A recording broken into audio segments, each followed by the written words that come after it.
హైదరాబాద్లో రైతు సంఘాల నేతలు భారీ ర్యాలీ తీశారు. కేంద్ర ప్రభుత్వం రైతులకు వ్యతిరేకంగా తెచ్చిన కార్పొరేట్ చట్టాలను వెంటనే రద్దు చేయాలని డిమాండ్ చేశారు. హైదరాబాద్లో ట్రాక్టర్లు, వాహనాలతో సంయుక్త భారీ ర్యాలీ నిర్వహించాయి. ప్రపంచ వాణిజ్య సంస్థ నుంచి భారత్ బయటకు రావాలన్నారు. ఢిల్లీ సరిహద్దుల్లో రైతులపై జరుగుతున్న దాడులను ఖండించారు రైతులు. మరింత సమాచారం హరిత అందిస్తారు. ప్రపంచ వాణిజ్య సంస్థ నుంచి భారత్ బయటికి రావాలన్న ప్రధానమైన డిమాండ్తో రైతు సంఘాలు, దాంతో పాటు ప్రజా సంఘాలు ఈరోజు వాహన ట్రాక్టర్ ర్యాలీకి పిలుపునిచ్చారు. ఒకసారి వాళ్ళతో మాట్లాడదాం, వాళ్ళ ప్రధానమైన డిమాండ్లను వారి మాటలోనే అడిగి తెలుసుకుందాం. సార్ చెప్పండి, ప్రధానంగా మీరు ఈరోజు ఈ పిలుపునిచ్చారు కదా, బైక్ కావచ్చు లేదంటే వాహనాల ట్రాక్టర్ ర్యాలీ పిలుపుకి, సో దీనికి ఏంటి ఉద్దేశం? సంయుక్త కిసాన్ మోర్చా జాతీయ స్థాయి కార్మిక సంఘాలు, ప్రజా సంఘాలు అఖిల భారత స్థాయిలో ఇచ్చిన పిలుపులో భాగంగా తెలంగాణ రాష్ట్ర వ్యాప్తంగా హైదరాబాద్ రాష్ట్ర రాజధాని, జిల్లా కేంద్రాలు, మండల కేంద్రాలు, గ్రామాలలో ట్రాక్టర్లు, వాహనాల ర్యాలీలు జరుగుతూ ఉన్నాయి. ఈరోజు అబుదాబీలో WTO సమావేశాలు జరుగుతున్నాయి. ప్రపంచ వాణిజ్య సంస్థ యొక్క సమావేశాలు. భారతదేశం ప్రపంచ వాణిజ్య సంస్థ నుంచి బయటికి రావాలనేటువంటి ప్రధానమైనటువంటి డిమాండ్తో ఈరోజు దేశవ్యాప్తంగా ర్యాలీలు జరుగుతున్నాయి. దాంతోపాటు రైతాంగానికి గతంలో కేంద్ర ప్రభుత్వం ఇచ్చిన హామీలు, రాతపూర్వకంగా ఇచ్చిన హామీలు అమలు చేయాలని, అదే సందర్భంలో లక్షలాది మంది ఢిల్లీ సరిహద్దుల్లో రైతులు ఉన్నారు. వాళ్ళ మీద తీవ్రమైనటువంటి నిర్బంధాన్ని కేంద్ర ప్రభుత్వం ప్రయోగిస్తోంది. 13వ తేదీ నాడు ర్యాలీ ప్రారంభించిన రోజు టియర్ గ్యాస్ ప్రయోగించారు. అదే రకంగా ఈరోజు రబ్బర్ బుల్లెట్లు ప్రయోగించారు. 16వ తేదీ నాడు రైతు మరణించడం జరిగింది. వందలాది మందికి గాయాలు కూడా అయినాయి. దీనికి బాధ్యులైనటువంటి హోంశాఖ మంత్రి, అదే రకంగా హర్యానా రాష్ట్ర ముఖ్యమంత్రి, హోంశాఖ మంత్రి మీద చర్యలు తీసుకోవాలనేటువంటి డిమాండ్ కూడా మేము చేస్తున్నాం. సార్, WTOలో భారతదేశం ఉండడం వల్ల కలిగే నష్టాలు ఏంటి? WTOలో భారతదేశం ఉండడం వల్ల ఈరోజు మన పండించేటువంటి పంటలకు కనీస మద్దతు ధరలు రాకుండా పోతున్నాయి. దిగుమతులకు అవకాశాన్ని ఇస్తున్నారు. అక్కడ నుంచి కారు చౌకగా కొన్ని పంటల్ని తీసుకొని వచ్చేసి ఇక్కడ రైతాంగానికి నష్టం చేస్తున్నారు. మరోవైపు ఈరోజు ప్రపంచ వాణిజ్య సంస్థ ఒత్తిడి ఫలితంగా వ్యవసాయానికి, రైతాంగానికి ఇస్తున్నటువంటి సబ్సిడీల్ని పూర్తిగా ఎత్తేస్తున్నారు. ఈరోజు మొన్నటి బడ్జెట్లో కూడా ఎరువులకు ఇస్తున్నటువంటి సబ్సిడీని ఎత్తేశారు.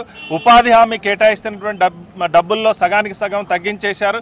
మొత్తం వ్యవసాయ రంగాన్ని కార్పొరేట్ శక్తులకు కట్టబెట్టే దానికోసం, అందులో విదేశీ బహుళజాతి సంస్థలకు కట్టబెట్టే దానికోసం ఈ WTO అనేటువంటి తోడ్పడుతుంది. అందుకనే దాని నుంచి బయటికి రావాలని చెప్పి ఈరోజు డిమాండ్ చేస్తున్నాం. ఈ డిమాండ్ల సాధనకు మా ఆందోళన శాంతియుతంగా కొనసాగుతుంది. కేంద్ర ప్రభుత్వం దిగి రాకపోతే మా ఆందోళన, పోరాటాల్ని మరింత తీవ్రతరం చేస్తాం. జరిగే పరిణామాలకు కేంద్ర ప్రభుత్వమే బాధ్యత వహించాలని చెప్పి హెచ్చరిస్తాం. మేడం, మీరు చెప్పండి, సో కేంద్ర ప్రభుత్వ వ్యతిరేక విధానాల గురించి మీరేం చెప్తారు? ఈరోజు భారతదేశంలో మోడీ ప్రభుత్వం అధికారంలోకి వచ్చాక కార్మిక వ్యతిరేక విధానాలను కూడా అనుసరిస్తూ కార్మిక సంఘాల ఉనికినే కూడా ప్రశ్నార్థకంగా మార్చింది. భారతదేశ రాజ్యాంగాల్లో కార్మికులు సంఘటితమయ్యి యూనియన్ ఏర్పరచుకునే హక్కు ఉంది. ఆ హక్కు విషయంలో సంఖ్యరీత్యా దాన్ని పెంచి ఈరోజు కార్మికుల సంఘం ఏర్పరచుకుని 40 కంటే తక్కువ ఉన్న పరిశ్రమల్లో యూనియన్ లేకుండా ఉండే పరిస్థితిని కల్పించింది. భారతదేశంలో చిన్న పరిశ్రమల సంఖ్య అత్యధిక శాతం ఉన్నాయి. వాటిల్లో పనిచేసే వాళ్ళు వేలాది లక్షల మంది కార్మిక వర్గం ఉన్నారు. అట్లాంటి వరకు సంఘం ఏర్పరచకుండా ఉండేటువంటి పరిస్థితిని, మహిళా కార్మికులు ఇంతకు ముందు వరకు పగలు మాత్రమే పనిచేసే పరిస్థితి నైట్ డ్యూటీకి చేసింది.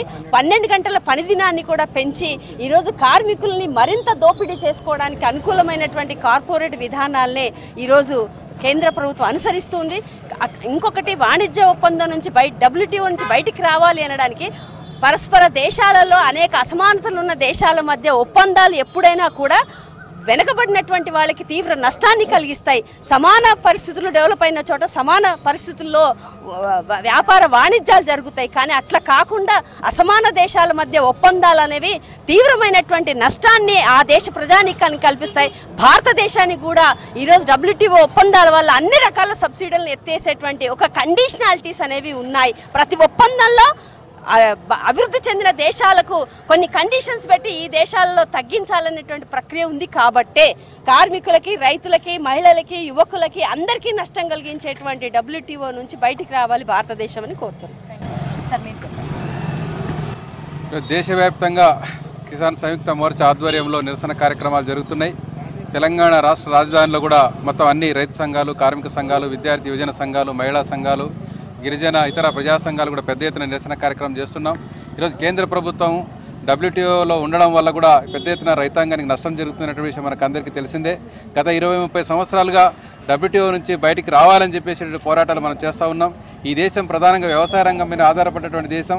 వ్యవసాయ రంగాన్ని పూర్తిగా కార్పొరేట్లకు, బహుళజాతి సంస్థలకు అప్పగించి రైతుల యొక్క ఆత్మహత్యలకు కారణమవుతున్నటువంటి విధానాలు ఉన్నాయి. కాబట్టి WTO నుంచి బయటికి రావాలని చెప్పేసి కేంద్ర స్థాయిలో సంయుక్త కిసాన్ మోర్చా ప్రధాన డిమాండ్ పెట్టింది. దేశవ్యాప్తంగా చేస్తున్నారు, హైదరాబాద్ నుంచి చేస్తున్న నిరసనలో భాగంగా మీరేం చెప్తారు?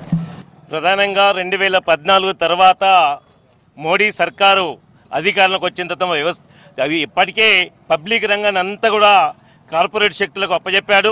మిగిలిన వ్యవసాయ రంగాన్ని కార్పొరేట్ శక్తులకు అప్పచెప్పడానికి పూనుకోవడంతో 3 నల్ల చట్టాలకు వ్యతిరేకంగా దేశవ్యాప్తంగా పోరాటం జరిగింది. ఆ పోరాటంలో 750 మంది అమరత్వం పొంది చివరికి మోడీ అహంకారాన్ని దెబ్బకొట్టి 7 డిమాండ్లపైన ఒప్పందంతో ఏదైతే అంగీకారానికి వచ్చి దేశ రైతాంగాన్ని క్షోభం చెప్పి రాసిచ్చిన హామీలు అమలు జరపలేదు. మరో దశలో ఈరోజు ఫిబ్రవరి 13వ తేదీ నుండి ఉద్యమం ప్రారంభమైంది. ఇది ప్రధానంగా వ్యవసాయ రంగాన్ని కార్పొరేట్ శక్తులకు ఒప్పజెప్పకుండా ఉండడం కోసం జరిగే పోరాటం పైన, ఉద్యమం పైన, ఆందోళన పైన, విదేశీ శక్తులపైన దాడి చేసినట్లుగా ప్రపంచానికి అన్నం పెడుతున్న అన్నదాతలపైన దాడి చేయడం అనేది ఇది చాలా అహంకారపూరితమైంది, అన్నదాతలను అవమానపరచడమైంది. మొత్తానికి ప్రపంచ వాణిజ్య సంస్థ నుంచి భారత్ ని బయటికి తీసుకురాకపోతే ఇప్పుడు ఏదైతే శాంతియుతంగా నిరసనలు, ర్యాలీలు చేపడుతున్నామో రాబోయే రోజుల్లో తమ ఆందోళన మరింత ఉధృతం చేస్తామనేసి కూడా రైతు సంఘాలు కావచ్చు, ఇటు ప్రజా సంఘాలు కూడా డిమాండ్ చేస్తున్నాయి. కెమెరా పర్సన్ అశోక్ రెడ్డితో హరిత, V6 న్యూస్, హైదరాబాద్.